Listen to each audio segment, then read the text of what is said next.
Bună ziua tuturor și bine v-am regăsit la un nou videoclip. Avem două variante, varianta numărul 1, pixul albastru și varianta numărul 2, pixul negru. O să vă rog să vă alegeți una dintre cele două variante cu care considerați că rezonați cel mai bine sau să le ascultați pe ambele și să luați doar ceea ce vi se potrivește. În această etalare vom vorbi despre ce efect aveți fiecare dintre voi asupra persoanei la care voi vă gândiți. Bun. Dar sper că v-ați ales varianta. Dacă nu, puteți pune pauză și să continuați după. Iar eu, între timp, voi începe cu prima variantă și anume culoarea albastră. Hai să vedem ce efect aveți voi asupra persoanei la care vă gândiți. Ce efect aveți voi asupra persoanei la care vă gândiți. Wow! Păi aveți un efect foarte bun și foarte frumos.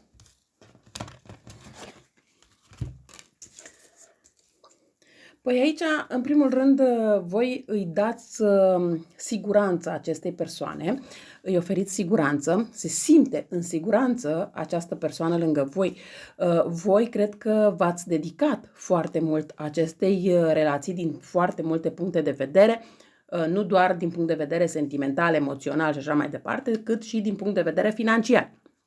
Poate că chiar v-ați dorit să construiți ceva împreună. Poate v-ați dorit să, nu știu, să faceți o afacere împreună, să faceți o casă împreună sau pur și simplu doar să faceți o familie împreună, da?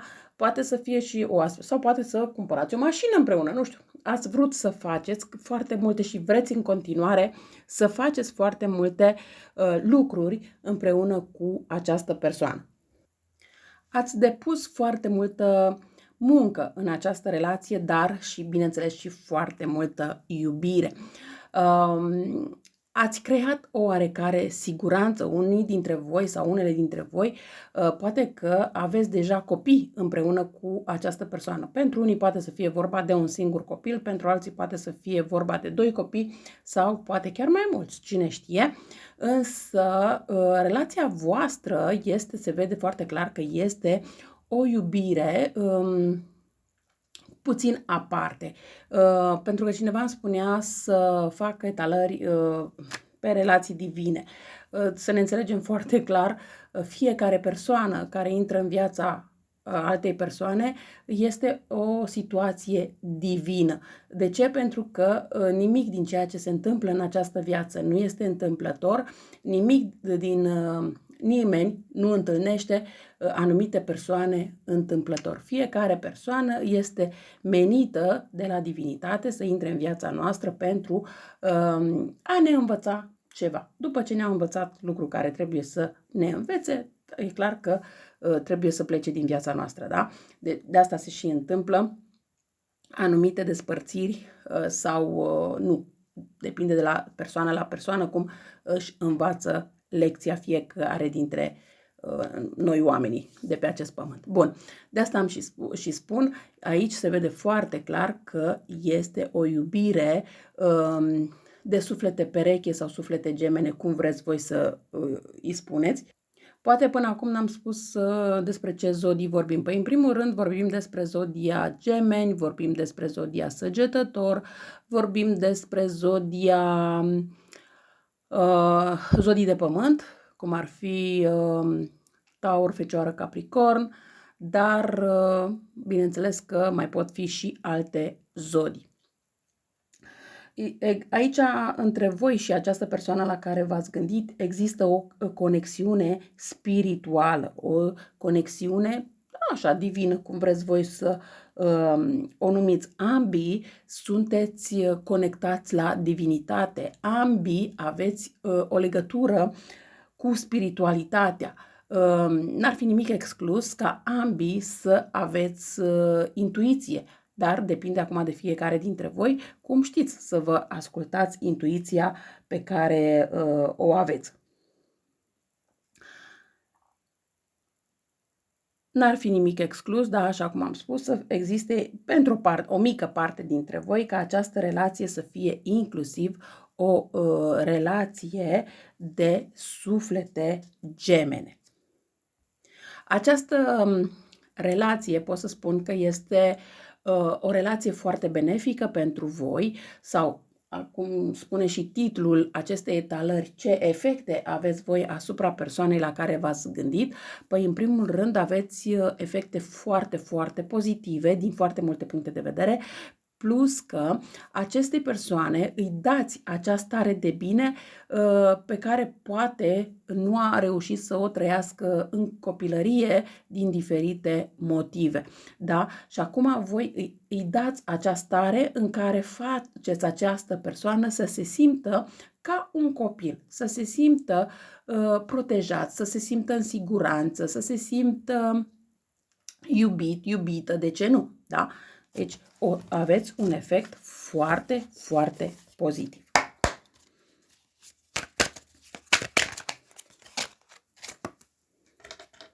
Hai să mai extragem niște cărți să vedem.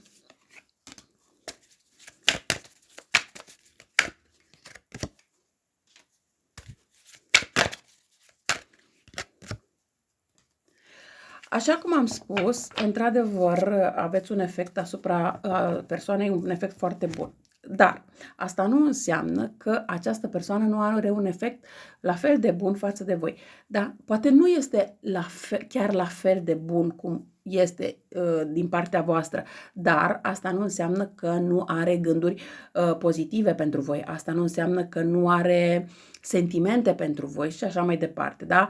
Doar că poate că această persoană, din cauza traumelor pe care le-a suferit în copilărie sau poate că pe care le-a suferit în tinerețe, nu știe cum să își exprime dragostea, nu știe cum să exprime prin cuvinte, cum să-și exprime sentimentele și este posibil chiar uneori să pară destul de zgârcit și egoist în anumite situații, poate chiar și de cuvinte, dar și în ce ține din punct de vedere material. Însă, ceea ce este bine în această situație este faptul că văd că această persoană, datorită situației care s-a întâmplat între voi doi, datorită faptului că și-a dat seama că voi aveți un efect foarte pozitiv față de această persoană, își dorește să se schimbe, își dorește să schimbe lumea din jurul vostru, își dorește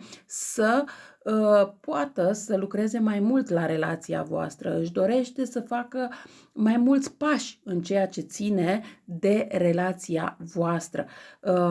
Chiar dacă poate în acest moment nu știe cum să facă acest lucru, poate că are nevoie să învețe și învățarea asta o face prin, nu știu, poate citește o carte diferită, poate se uită, de ce nu, pe rețelele de socializare la anumite documentare sau în ceea ce ține de relații, de cum să se poarte într-o relație.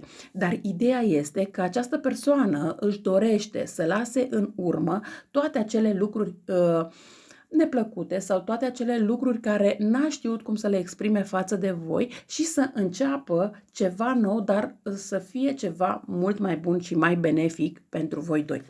Hai să vedem ce urmează pentru voi doi. Hai să vedem ce urmează pentru voi doi.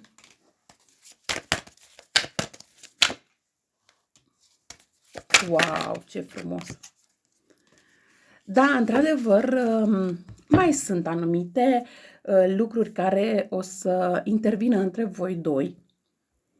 Poate că în anumite discuții sau poate că în anumite situații în care voi sunteți mai impulsive, această persoană să se simtă ușor amenințată.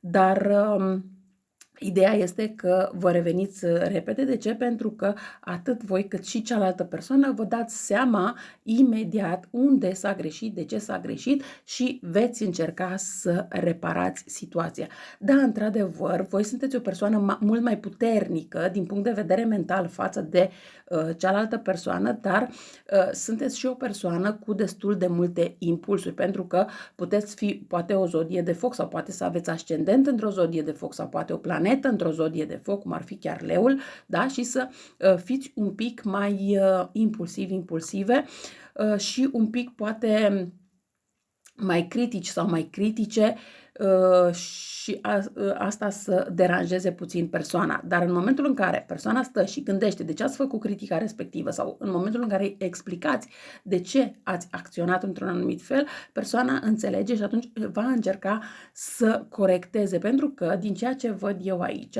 această persoană nu își dorește să vă piardă. Această persoană nu își dorește o despărțire definitivă dintre voi. De ce? Pentru că simte că există o legătură aparte între voi doi. E ca și cum, chiar dacă voi vă cunoașteți de câteva săptămâni sau câteva luni, da?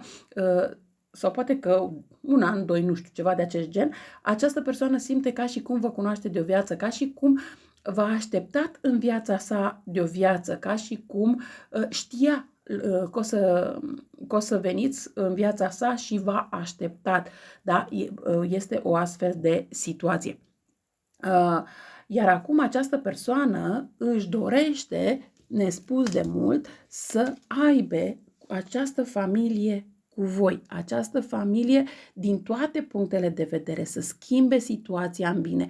Dacă au fost ceva nelămuriri între voi în legătură cu o casă, în legătură cu o stabilitate, în legătură cu ceva care să ofere siguranță relației voastre, familiei voastre, uite că aceste probleme se rezolvă ca și cum s-ar rezolva de la sine. De ce? Pentru că această persoană a înțeles că fără voi nu poate realiza, nu poate avea această coroană de rege, nu poate să se simtă bine. Cumva, cred că în discuțiile dintre voi doi sau poate că au existat anumite separări între voi doi, da? Și în momentul în care v-ați separat, această persoană s-a simțit ca și un invalid, da? Ca și cum nu mai este în stare să facă nimic, ca și cum. Dar, uite că cineva i-a trimis o veste, i-a trimis, poate a avut o discuție, poate ceva de genul în legătură cu voi și a spus, ok, nu este bine, de ce să fii fără persoana pe care tu o iubești, de ce să fii egoist, de ce să fii zgârcit, de ce să fii nu știu ce și să te simți ca un invalid când poți să fii alături de această persoană mult mai deschis, mult mai bun și să te simți acest rege care te-ai simțit și înainte când ai fost alături de această persoană. Și atunci, chiar dacă în acest moment sunteți separați de această persoană, să știți că persoana vă caută și vă caută într-un mod mult mai bun și mult mai benefic pentru ambii. De ce? Pentru că, așa cum spune și titlul etalării, ce efect aveți voi asupra acestei persoane? Păi voi aveți un efect foarte, foarte pozitiv pe care această persoană până în acest moment nu cred că l-a întâlnit vreodată la cineva. Chiar dacă a avut alte relații înainte, chiar dacă a avut altă familie înainte, chiar dacă, nu știu, ceva de acest gen, dar nu a întâlnit până la voi acest sentiment pe care îl simte alături de voi și nu își dorește să piardă acest sentiment. Bun, dar să trecem mai departe la varianta cu numărul 2, să vedem și pentru cei de la varianta cu numărul 2.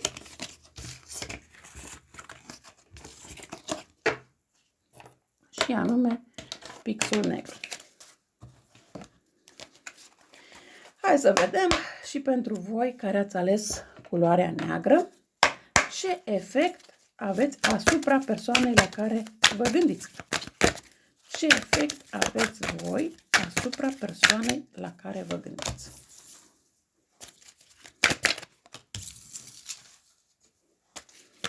Și la voi par să fie cărțile destul de pozitive. Wow, dar și încă ce pozitivitate! Și o să vă explic de ce există această posibilitate și posibilitate. Da? Wow, ce frumos! Bun, și o să vă explic de ce am spus ce frumos. Este faptul că e adevărat că acestei persoane este posibil ca cineva să-i fi făcut anumite lucruri negative. Și din cauza acelor lucruri negative, această persoană să nu fi reușit să fi depășit anumite momente din viața sa, să nu fi reușit să își facă poate o nouă familie, să nu fi reușit să îi meargă bine în viață, poate că i-a mers din ce în ce mai rău sau poate că chiar dacă a avut foarte multe relații, a fost o persoană mai singuratică sau poate că indiferent cât s-a zbătut să muncească, pentru că E clar că această persoană este o persoană muncitoare, dar indiferent cât s-a zbătut să muncească, parcă nu i s-au legat lucrurile, parcă nu a reușit să strângă bani, parcă nu a reușit să facă nimic în viața sa, indiferent cât de mult a muncit. Aici avem, în primul rând, zodia Vărsător, dar bineînțeles că pot fi și alte zodii de aer. Și avem la fel zodii de pământ, cum ar fi Taur, Capricorn, Fecioară, dar mai avem aici foarte clar zodia Leu, zodia Scorpion, da? Și bineînțeles că pot fi și alte zodii, și inclusiv zodii de apă, da? Ce vreau să zic aici este faptul că ce efect aveți voi față de această persoană? Păi, în primul rând, aveți efectul de vindecare. Voi sunteți persoana care nu ați apărut întâmplător în viața acestei persoane. Poate că ați apărut în viața acestei persoane în urmă cu 17 zile, 17 săptămâni, 17 luni sau poate 17 ani. Sau cifra 17 înseamnă ceva pentru fiecare dintre voi. Poate să fie, nu știu, poate și numărul la casă, la stradă, la mașină, la, nu știu, la haine, la, nu știu, fiecare acum în funcție de cum are notată cifra 17 sau este cifra 17, vă puteți uita poate la ceas, la ora 17, la 17, 17 și 17 minute sau la o altă oră, dar și 17 minute, da? Deci poate să fie și o astfel de situație. Dar această cifră 17 care apare la voi nu este o cifră întâmplătoare, ci este o cifră care vine înainte de a se întâmpla în viața voastră ca un semn înainte de a vi se întâmpla ceva, atât ceva pozitiv, dar cât și ceva negativ. Cumva vă avertizează că urmează ceva în viața voastră. Efectul vostru față de această persoană la care v-ați gândit este un efect, așa cum am spus, de vindecare. Puteți fi, poate lucrați în domeniul medicinei, poate, dacă nu, poate sunteți buni terapeuți. Nu neapărat trebuie să aveți o școală pentru treaba asta, poate că aveți lucrul acesta din instinct, poate că nu știu, sunteți buni masiori, da? Deci poate să fie tot felul de astfel de lucruri care, chiar și un bun sfătuitor, da? Puteți fi chiar și un bun sfătuitor și efectul vostru în viața acestei persoane să fie că știți să sfătuiți persoana. Ce vi se recomandă vouă aici, în această etalare, pentru că am zis că în viața acestei persoane au existat persoane care au făcut anumite lucruri mai negative și voi știți foarte bine la ce mă refer, nu trebuie să dezbat acest subiect. Este bine dacă reușiți, atât voi cât și persoanele respective, să purtați piatra de moldavit. Eu am mai vorbit într-un videoclip despre piatra de moldavit, cristalul de moldavit, da? Și am spus beneficiile acelui cristal, dar bineînțeles că și trebuie să credeți în cristalul respectiv, pentru că este ca un fel de talisman care curăță tot ce este negativ în viața voastră, atât energiile negative, dar cât și persoanele negative. Și n-ar fi nimic exclus să vedeți pur și simplu că anumite persoane pe care poate voi le-ați crezut pe prietene sau poate care le-ați crezut apropiate vouă, dintr-o dată pleacă din viața voastră. Și să nu înțelegeți de ce, că nu le-ați făcut nimic, da? Dar este problema pentru că au o energie negativă față de energia voastră. Și atunci veți întâlni persoane la energia voastră. Bun, așa cum am spus, voi aveți un efect foarte pozitiv pentru această persoană la care v-ați gândit, cumva voi schimbați lumea acestei persoane, cumva voi schimbați mentalitatea persoanei. Aș putea să spun aici că voi în viața acestei persoane sunteți persoana care schimbă totul din temelii. Și când mă refer că schimbă totul din temelii, mă refer inclusiv la faptul că voi sunteți persoana care puteți schimba și casa acestei persoane sau poate chiar și țara acestei persoane. De ce? Pentru că realizați că nu este bine ce s-a întâmplat până în acest moment în viața acestei persoane și acum faceți ca lucrurile să fie pozitive. Chiar dacă veți locui în casă cu persoana respectivă, poate veți face reamenajare sau faceți, nu știu, renou, poate, da? Schimbați anumite, sau pur și simplu poate schimbați poziția lucrurilor, da? Dar este ceva care schimbați și este nou și benefic pentru ambii. Hai să vedem efectul persoanei la care vă gândiți în viața voastră.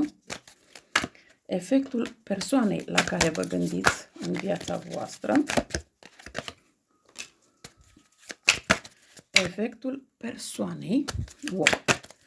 Aici se pare că această persoană este o persoană destul de toxică pentru voi.